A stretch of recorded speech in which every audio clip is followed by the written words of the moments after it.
Começa agora o Sessão TST. Você vai acompanhar um resumo com os principais momentos da Seção 2 de dissídios individuais do Tribunal Superior do Trabalho.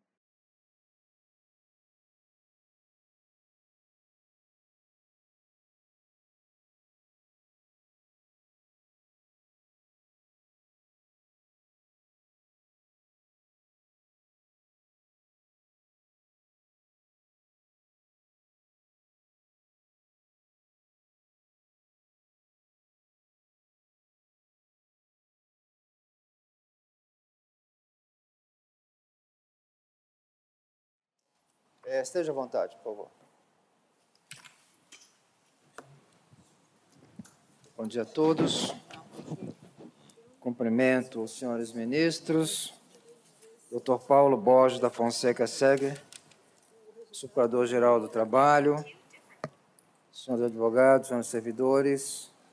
Declaro aberta a sessão da subseção 2 de dissídios individuais.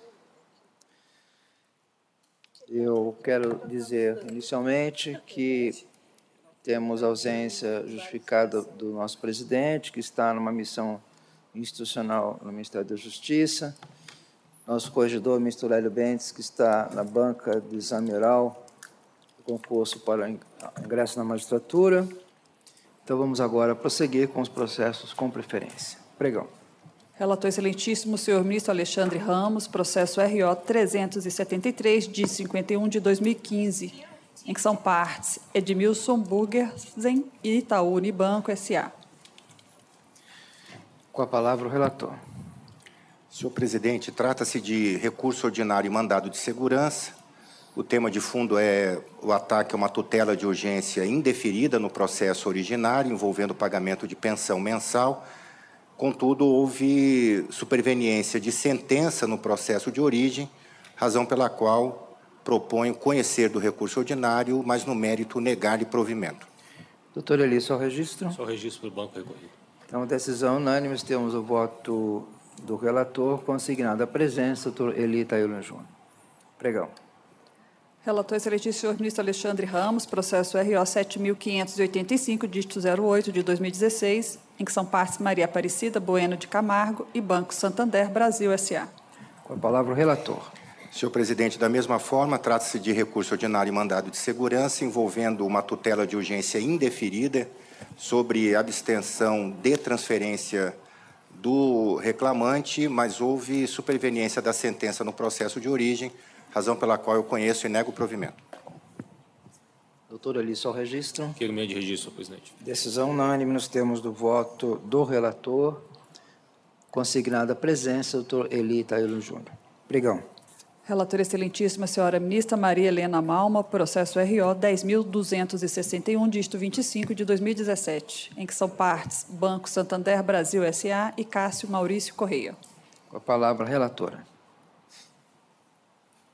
Senhor presidente, aqui trata-se de um recurso ordinário em ação rescisória, fundamentado na alegação de violação de lei e erro de fato. No caso presente, eu deferi a liminar ao recorrente para evitar o esvaziamento da ação rescisória, uma vez que no processo matriz já estão sendo ultimados os atos de execução. Entretanto, analisando de forma mais detida a pretensão recursal do autor, eu firmei convicção que a ação rescisória é improcedente. Explico. Em relação à alegação de violação de lei, o banco direcionou seu pedido desconstitutivo à sentença de mérito da fase de conhecimento. Disse que naquela decisão houve ofensas do artigo 7º, 29 e 11 da Constituição Federal e 11 da CLT. Acontece que na referida decisão não há nenhuma linha acerca do tema prescrição, nem mesmo acerca da possibilidade ou não de sua arguição de ofício na Justiça do Trabalho. Assim sendo, não houve emissão de tese acerca da questão sob o prisma que agora o banco propõe ação rescisória. Então, a súmula 298, inciso 1 do TST, se mostra como óbice intransponível ao sucesso da pretensão desconstitutiva. Isso em relação à ofensa de lei. Em relação ao erro de fato, o banco apontou como decisão rescindenda aquela em que foram homologados os cálculos na execução do processo matriz. Entendo que também é improcedente o corte rescisório com base na alegação e erro de fato, porque a decisão homologatória de cálculos apenas comporta rescisão quando enfrentar as questões envolvidas na elaboração da conta de liquidação, quer solvendo a controvérsia das partes, quer explicitando de ofício os motivos pelos quais acolheu os cálculos oferecidos por uma das partes ou pelo setor de cálculos e não contestados pela autora. É a súmula 399-2 desta Corte. Como isso não ocorreu no caso, evidentemente, a decisão homologatória tem conteúdo meramente processual, sendo impossível que, em tal hipótese, tenha ocorrido o alegado erro de fato. Por isso, senhor presidente, senhores ministros, eu estou negando o provimento ao recurso ordinário e revogando a tutela de urgência que antes eu deferi. Doutor Leonardo. Excelentíssima senhora ministra, relatora, demais ministros, o recorrente traz para essa SDI, na ação rescisória, a questão da prescrição, como bem relatado no relatório da ministra relatora. Entretanto, no presente caso, houve uma condenação durante mais de 20 anos do contrato do reclamante. Na sentença de mérito em que se busca o corte rescisório, houve expressa menção, que eu abro aspas aqui para ler, peço vênia. No mérito, julgar parcialmente procedente os pedidos formulados para condenar o reclamado a pagar o reclamante no prazo legal as seguintes parcelas. Ou seja, houve expressa menção de que a condenação seria no prazo legal. Para o recorrente, o prazo legal é o prazo de 5 anos, previsto tanto no artigo 7º, inciso 29 da Constituição Federal, quanto no artigo 11, inciso 1º da CLT. Este é o foco principal da ação rescisória, focado no erro de fato. Qual seria o erro? O erro seria justamente esse. Houve, na sentença rescindenda, a limitação de que o pagamento se limitaria ao pagamento no prazo legal. E o prazo legal contido só pode ser o de 5 anos, e não de 20 anos, como consta aqui. E qual o reflexo disso? O reflexo é que hoje essa execução, que supera os 20 anos do vínculo empregatício, já supera o valor de R$ 5.600.000 por uma ação individual. Então, forte nesses argumentos, o recorrente, com toda a vênia, a ministra relatora, requer o conhecimento e provimento do recurso. Obrigado. Ministra relatora.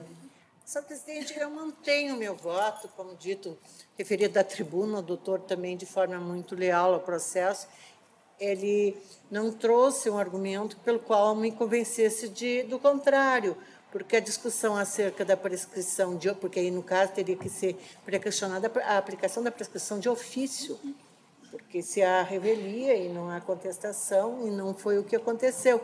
Não obstante, sim, se trata de um contrato longo, e que isso, sim, vai acabar gerando uma condenação de alto valor, mas é o que traz o processo. E como eu estou no corte rescisório, na ação rescisória, eu não estou na instância nem ordinária, nem extraordinária. Pois não. Senhores ministros, Senhor ministro Douglas. Recebi o memorial, li atentamente, confesso que achei a tese um tanto quanto inusitada, com todas as vênias, na medida em que prescrição é questão prejudicial de mérito. A parte deve suscitar e o título executivo deve delimitar o alcance da condenação. Quando na parte dispositiva da coisa julgada se alude ao prazo legal para pagamento, não se está, obviamente, mencionando o prazo prescricional, mas sim o prazo que a lei estabelece no artigo 832, que é requisito obrigatório da parte dispositiva da sentença. O artigo 832 deve ter lido em consonância com o artigo 880, que inclusive prevê o prazo de 48 horas a contar da citação para garantia do juízo, pagamento, garantia do juízo ou indicação de mediante dinheiro ou indicação de bens à penhora. Então, com todas as vezes, o prazo legal referido na parte dispositiva da sentença em absolutamente nada se confunde com a questão prescricional. Acompanhe integralmente o voto condutor, presidente. Senhores ministros, decisão unânime, temos o voto do relator, sustentou pelo recorrente, doutor Leonardo Ramos Gonçalves. Assim se decide. Obrigado. Pregão.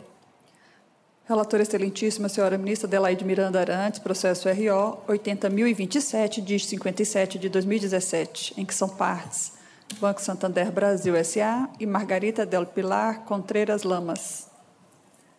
Com a palavra, a relatora. Senhor presidente, trata-se de recurso ordinário em agravo regimental e mandado de segurança. Ato coator que deferiu o pedido de antecipação de tutela, reintegração da reclamante e presença dos requisitos do artigo 300 do Código de Processo Civil de 2015. Ato judicial tido por coator, consistente no deferimento do pedido de antecipação de tutela e no qual foi determinada a reintegração da reclamante no emprego. Não se verifica abusiva ou violadora de direito líquido e certo a decisão que deferiu o pedido de antecipação de tutela, uma vez que a autoridade coatora considerou que restaram demonstrados a probabilidade do direito e o perigo de dano ou risco ao resultado útil do processo, contidos no artigo 300 do Código de Processo Civil de 2015. Assim, restou plenamente justificada e respaldada pelo ordenamento jurídico. E, tendo em vista ainda que o afastamento da verossimilhança das alegações da reclamante acerca da doença profissional exigiria análise das provas e o mandado de segurança não pode ultrapassar o exame acerca da legalidade e razoabilidade do ato impugnado. Demandaria dilação probatória. Portanto, eu conheço do recurso ordinário e, no mérito, nego-lhe provimento. É o meu voto. Doutor Eli. Senhor presidente, neste caso, apenas o registro da presença, poderes nos autos. Senhores ministros, decisão unânime, temos do voto do relator, consignada a presença do doutor Eli Tairno Júnior. Pregão. Relatora excelentíssima, senhora ministra Adelaide Miranda Arantes, processo RO 100.419, dígito 83, de 2017, em que são partes Banco Santander Brasil S.A. e Nobui Norakami. Com a palavra, a relatora. Recurso ordinário em mandato de segurança, interposto pelo litisconsorte passivo necessário, ato coator que indeferiu pedido de antecipação de tutela, reintegração no emprego, doença ocupacional, ofensa a direito líquido e certo da impetrante. Hipótese em que o mandado de segurança impugna ato que indeferiu o pedido de antecipação de tutela, o qual objetivava a reintegração da reclamante no emprego e o restabelecimento do plano de saúde. A documentação apresentada com a petição inicial é indicativa de que a impetrante sofre de Ler-Dort, com evidência de ter sido a doença agravada em decorrência das atividades laborais que executava, e ainda que foi concedido auxílio-doença acidentário espécie B91.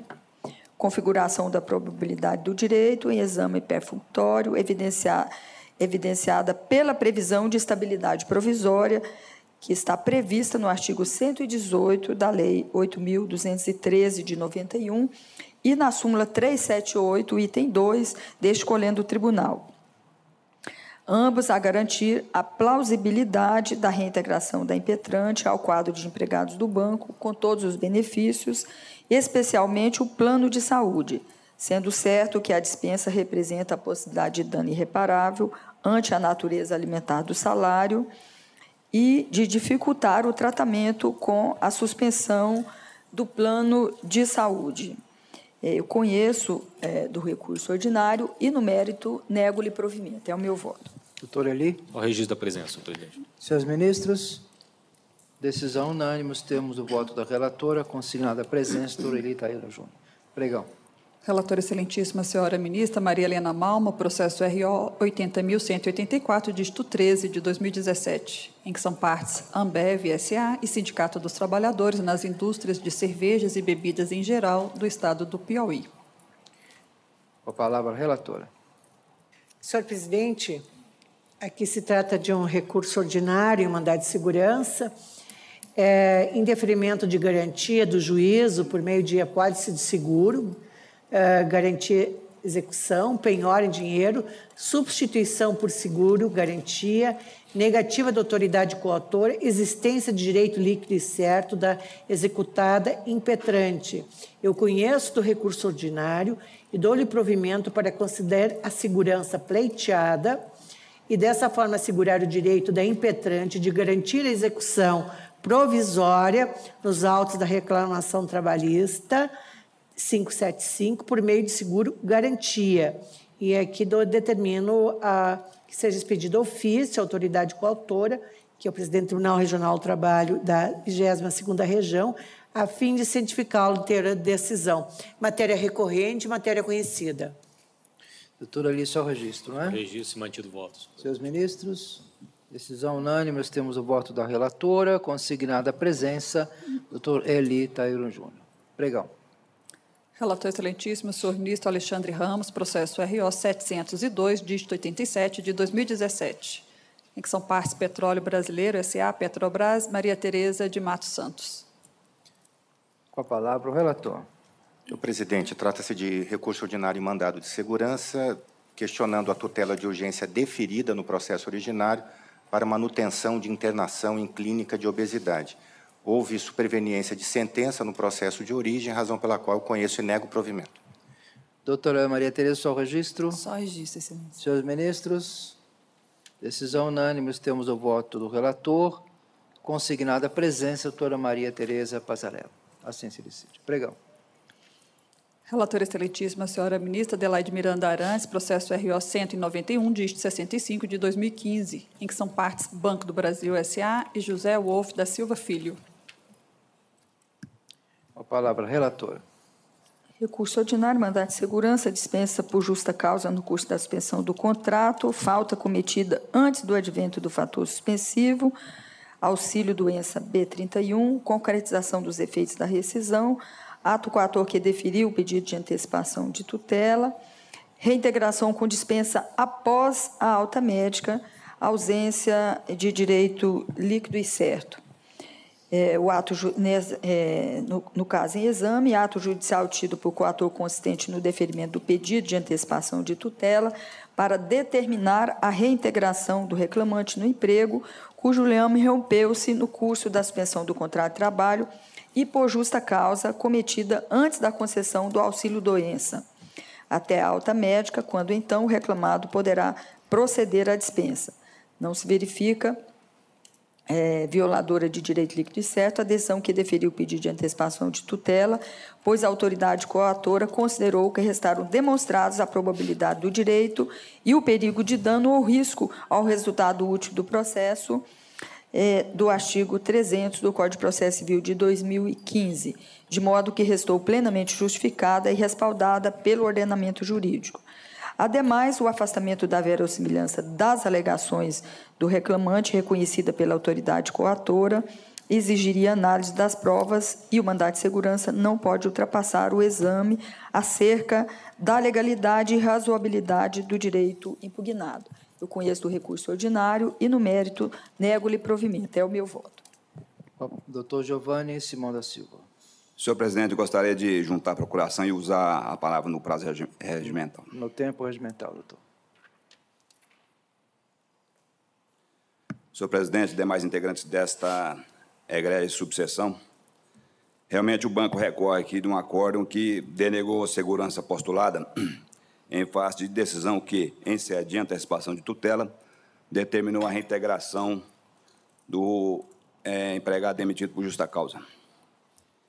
E aqui o banco salienta que os documentos coligidos nos autos mandato de segurança comprova efetivamente a quebra de confiança por parte do reclamante, por parte do empregado, que era simplesmente o meio gestor da dependência, gerente geral da unidade do banco.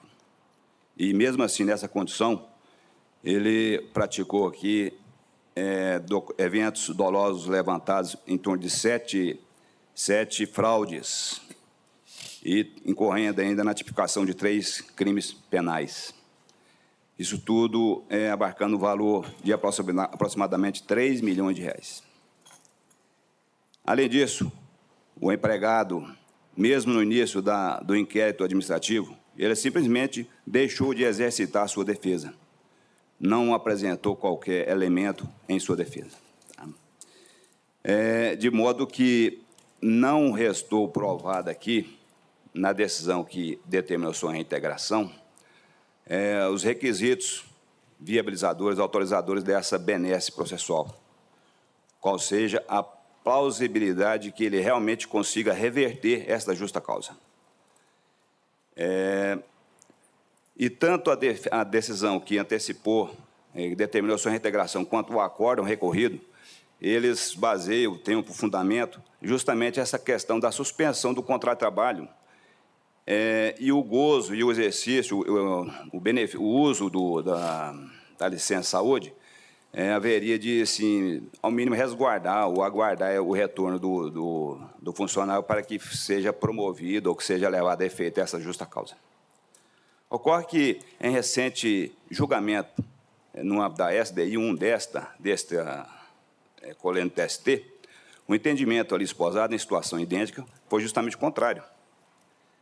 Justamente que a suspensão do contrato de trabalho para percepção de benefício previdenciário não impede a produção imediata de efeitos da sua rescisão por justa causa. Trata-se do julgamento do processo 316491, publicado no dia 10/8. Então, em função disso, o banco insiste aqui, com todas as vênias ao voto da ministra relatora, pugnando aqui pelo provimento do recurso. Muito obrigado, excelência. Com a palavra a relatora. Senhor presidente, eu proferi o meu voto de forma bastante resumida, mas eu trago aqui, o meu voto tem 28 páginas, e eu trago aqui precedentes, inclusive desta subseção, hipóteses bem semelhantes, tendo como relator o ministro Alexandre Agra Belmonte e a ministra Marilena Malman. Embora o doutor Giovanni traga argumentos bem claros da tribuna, eu mantenho o meu voto e coloco para os integrantes dessa subseção. Senhores ministros, eu fiquei em dúvida em relação a esse processo, exatamente em razão do precedente da SDI1. Evidentemente que naquele precedente havia algumas particularidades fáticas específicas e gostaria de examinar melhor, de modo que eu vou ficar com vista regimental para examinar o processo. Então, após o voto da relatora, no sentido de negar provimento ao recurso, suspenso o julgamento em razão de vista regimental do ministro Renato Paiva, sustentou pelo banco, doutor Giovanni Simão da Silva, assim se decide. Eu peço notas agravadas, inclusive da sustentação oral, e também determino que sejam encaminhadas a todos os ministros da STI2. Pregão. Relatora excelentíssima senhora ministra Maria Helena Malma, processo RO 101.709, dígito 36, de 2017, em que são partes Pedro Azambuja, Pinheiro Machado e Adriana Gomes de Souza Andrade. Com a palavra, a relatora. Senhor presidente, aqui se trata de recurso ordinário em mandado de segurança, decisão que negou seguimento a recurso de revista, inadequação da via eleita, orientação jurisprudencial número 92 da SDI 2. Trata-se de mandado de segurança impetrado contra a decisão que indeferiu o processamento do recurso de revista, com fundamento em norma editada no âmbito do Tribunal de Origem, segundo a qual, abro aspas, As partes, os advogados e os peritos deverão enviar a petição por meio físico no prazo de 5 dias dias corridos, contados do término do prazo processual e nos autos que não obedeçam prazos após o interregno de 5 dias, contados do envio da petição eletrônica, sob pena de preclusão na forma de lei processual em vigor. A via mandamental não é cabível para impugnar o ato reputado ilegal. A decisão da presidência do TRT da Primeira Região não recebeu o recurso de revista interposto pelo impetrante, 27 de julho de 2016, com um fundamento na não observância de pressupostos extrínsecos de admissibilidade estabelecido por aquele regional através do ato 52. Desafia a interposição de agravo de instrumento a essa Corte. Artigo 897-B, cujo prazo recursal teve início a partir da ciência inequívoca do despacho. Logo, havendo medida processual própria para corrigir supostas ilegalidades cometidas pela autoridade apontada como coautora, como o não processamento do recurso de revista, incabível a impetração de mandado de segurança. Eu trago aqui precedentes, a orientação jurisprudencial 92, a SDI 2. E, por unanimidade, eu proponho, aqui no caso, conhecer do recurso ordinário, mas no mérito negado de provimento. Doutor Flávio. Bom dia, ministros. O que ocorre nesse caso é um grande equívoco por parte do Tribunal do TRT da Primeira Região. A norma 52, ela é um ato manifestamente ilegal. Por quê? Porque ele criou ele regulamentou um ato, ele regulamentou sob pena de preclusão, e criou a norma, né, sob pena de preclusão,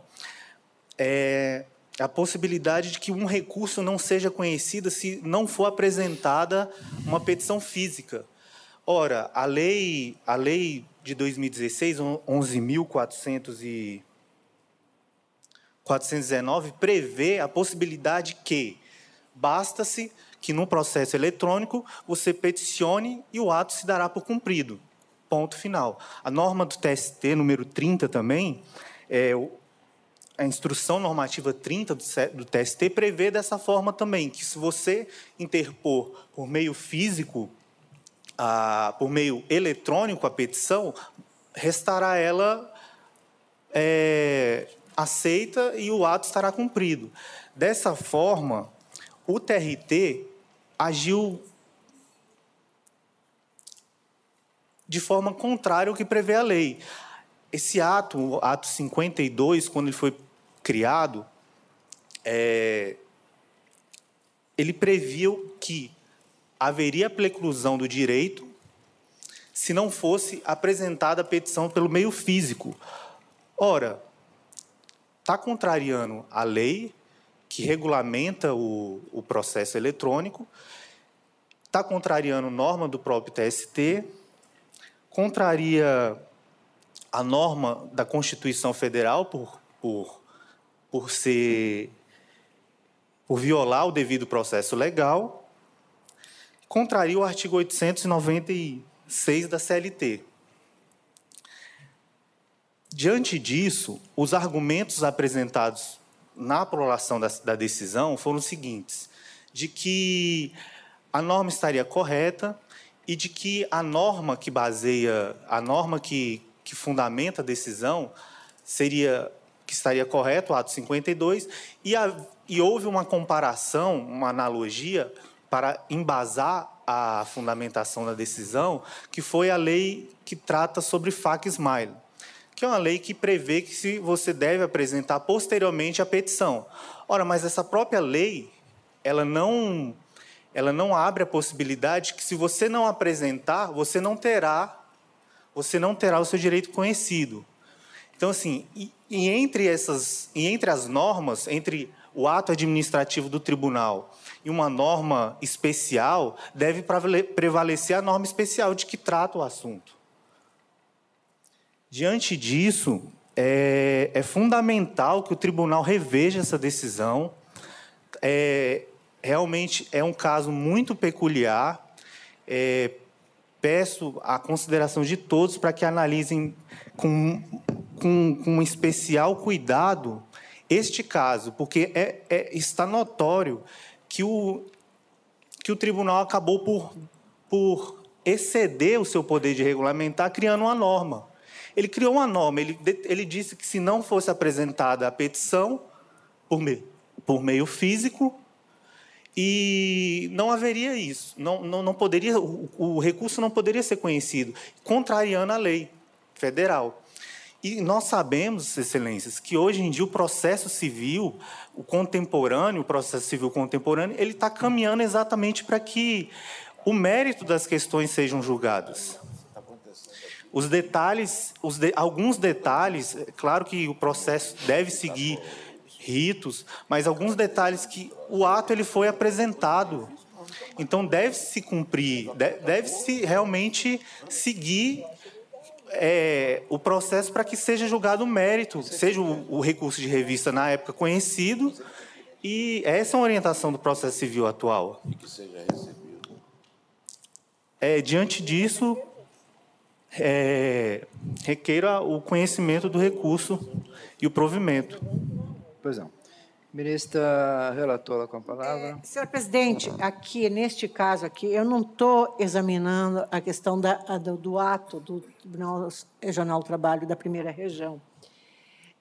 Eu estou me valendo de um precedente dessa SDI, que apreciou o cabimento de segurança em relação a esse ato do Tribunal Regional. E eu também não estou discutindo, não estou entrando na questão do acerto ou não do despacho denegatório. O que se está dizendo apenas que, se é cabível o agravo de instrumento, no caso, e penso que não seria caso de impetração de mandado de segurança. Eu coloco à discussão essa questão, porque se o tribunal exige a juntada em prazo de 5 dias, posterior ao encaminhamento via eletrônica, bom, e se o tribunal indefere com base, eu não teria dúvida em agravo de instrumento, possivelmente entender de forma diferente que eu estou entendendo no mandado de segurança, mas eu estou examinando em mandado de segurança. Então, por essas razões, pedindo vênias os argumentos trazidos à tribuna, mas eu mantenho meu voto. Senhores ministros. Senhor presidente. Ministro Alexandre Água, com a palavra. Acho que essa questão é bastante complicada, porque nós estaríamos aqui repristinando o EDOC. Né? A pessoa vai, peticiona pelo meio eletrônico e ainda tem que apresentar uma peça física. Isso, em vez de facilitar o trabalho, Perfeito, excelente. É como se fosse passar limpo o dever de casa. Acho que isso causa um grande constrangimento para advogado, mas a ministra Maria Helena está trazendo aqui fundamentos com relação à questão do agravo de instrumento. Eu não sei se seria propriamente agravo de instrumento. Bom, porque não recebeu o recurso de revista e teria, nesse caso, o agravo de instrumento e não o mandado de segurança, que não seria a via adequada. É isso, ministra Maria Helena? Porque eu não tinha atinado que era em relação ao recurso de revista. Seria o caso, talvez, de tomar providência junto à Corregedoria ou coisa parecida, a fim de que, nas questões que não fossem relacionadas a recurso de revista ou recurso, que fossem tomadas as providências cabíveis. Mas aqui, no caso, realmente, haveria o agravo de instrumento para esse fim, onde seria discutida a questão e, tendo o recurso próprio, não caberia um mandado de segurança. Então, embora... Mas o recurso... Em relação doutor, o senhor não pode interferir no voto do relator. Embora, em relação à questão de fundo, eu até entenda que isso realmente um constrangimento, um impedimento, digamos assim, mas havia recurso próprio para esse fim e, por isso, acompanho a doutora ministra Maria Helena. Senhores ministros, estão esclarecidos? O grande óbice realmente é a possibilidade de impugnar um ato através do agravo de instrumento. E aí essa perspectiva afastaria o cabimento do mandado de segurança. Eu também acompanho e proclamo que a decisão unânime nos termos do voto da relatora sustentou pelo recorrente o Dr. Flávio Magalhães Lopes. Assim se decide. Obrigado. Relator excelentíssimo, o senhor ministro Renato de Lacerda Paiva, processo EDRO 137, dígito 04 de 2014, em que são partes Eduardo Guitses e Clássicos da Confecção LTDA e outra. Esse caso, senhores ministros, é um processo em que eu acabei ficando designado. A parte interpõe embargos de declaração. Há uma petição do próprio embargante requerendo adiamento para que fosse aberto prazo para a contraminuta do embargado. Eu entendo que deve-se examinar essa questão logo a seguir, porque ela pode até se dar por prejudicada. Mas examinei detalhadamente o voto, rebatendo todas as circunstâncias e os fundamentos ali colocados, e meu voto tem 8 laudas, já é do conhecimento de vossas excelências, eu estou rejeitando os embargos. Caso haja alguma divergência ou alguma dúvida ou algum esclarecimento, aí sim, suspenderemos o julgamento, converteremos em diligência e abriremos prazo para a contraminuta. Senhores ministros, estão esclarecidos? Alguma divergência, algum esclarecimento? Então, a decisão é unânime, nós temos o voto do relator, embargos rejeitados, prejudicada o exame da petição protocolada nos autos pelo embargante. Assim se decide. Consignada a presença, doutor Oteniel Furtado Gueiros Neto. Assim se decide. Temos um retorno de vista. Vamos ao pregão. Retorno de vista regimental concedido ao excelentíssimo senhor ministro Renato de Lacerda Paiva, processo RO 33, dígito 35 de 2013, em que é relator, excelentíssimo senhor ministro Alexandre Agra Belmonte, que votou no sentido de rejeitar a preliminar, de não admissão da ação rescisória arguída em contrarrazões recursais, conhecer do recurso ordinário e no mérito dar-lhe provimento. Ministro Alexandre Agra, esse é aquele processo, não é que Vossa Excelência... Eu encaminhei uma divergência, Vossa Excelência encaminhou um novo voto, com reforço de argumentos. Mas eu vou pedir, vênia Vossa Excelência, eu vou pedir vista. Eu realmente... ficou uma coisa meio estranha, porque eu estou acolhendo a divergência com fundamento diverso, relator, ficou meio esquisito. Tá certo. Então, nesse caso, eu estou pedindo vista para poder retificar essa parte, mas entendo que Vossa Excelência está com toda a razão. Então, eu apenas... Então, fica suspenso o julgamento, não é? Já trago na próxima sessão. Tá bem. Então, vamos fazer assim, eu prorrogo a minha vista para a próxima sessão, não é? E aí Vossa Excelência já encaminha. Está bem assim? Está perfeito. Então, fica prorrogada a vista. Mais alguma coisa? Não havendo mais processo em condição de julgamento, agradeço a participação de todos e declaro encerrada a sessão.